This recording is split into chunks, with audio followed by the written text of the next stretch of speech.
Hi, my name is Theresa Kiefer, and I'm with CEP Local 232. We're the staff of the Federal New Democratic Party on the Hill.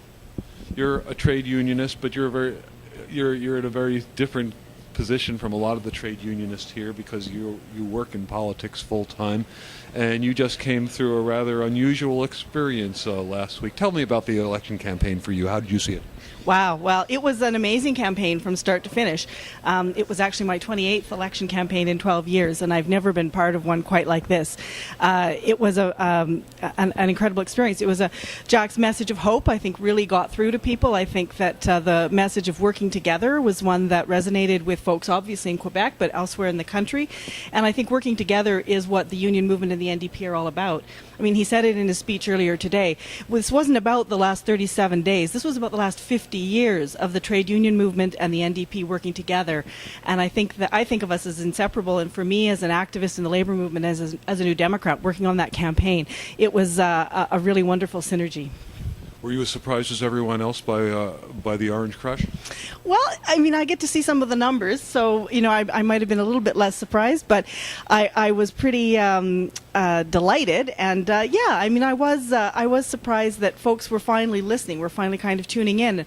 I mean, I kind of put it in context of one of our sessions earlier today about making space so that we can kind of reclaim our space within the movement, and I think that that's what this opposition status does for us. It means that we can finally have a place where the voices of working people can be heard and not be marginalized. We'll be in the frame, we'll be in the story, and we get to actually talk about what matters to working people. And that, for me, was what the campaign was about, and what amazed me so much about it. People heard that. That's what they wanted. They really wanted to hear that. How exciting. And you were in charge of information technology in the campaign? Yes, I helped to coordinate the voter contact efforts and database work throughout the country, throughout all of the regions of the country. And so, I had something to do with the voter contact efforts and all of that. And it's always a challenge. The campaign, puts a lot of pressure on folks who are dedicated and need to really focus to get the job done. And we did that, I think, pretty well this time. Were you involved in online work as well? Not so much. We have a new database system that we launched this campaign that does have an online component, but mostly there was a team of experts that dealt with social media who handled that. Now, you're a veteran on the Hill. You've been there several years. What's it going to be like incorporating a couple hundred more staff to NDP caucus? Well, it's going to be a challenge for sure. In fact, we're working on it now. We've set up a couple of email accounts for folks to send resumes off to, and we expect that our local will at least double in size. We have about 267 members right now who work for MPs, both in constituency offices on the Hill and in the central office, and we expect that figure will grow to by about 300 to maybe 350 people in total. So yeah, we're gonna grow, and it's great to see. How does it work being a union working in politics? Because politics requires such enormous effort, and everybody's always working overtime and pushed to the limits. How do you square your unionism and your idealism? Well, it squares pretty well, actually. We have voluntary recognition by the caucus. Workers on Parliament Hill are actually excluded by an act of parliamentary privilege from directly seeking union status, but our caucus has long given us recognition. And we understand the value of collective bargaining on both sides, and we negotiate those things that we can negotiate, in fact. We negotiate time in lieu for overtime, for example. And yeah, the requirements on people are pretty steep. We really do. You have to be committed to want to do this kind of work for sure.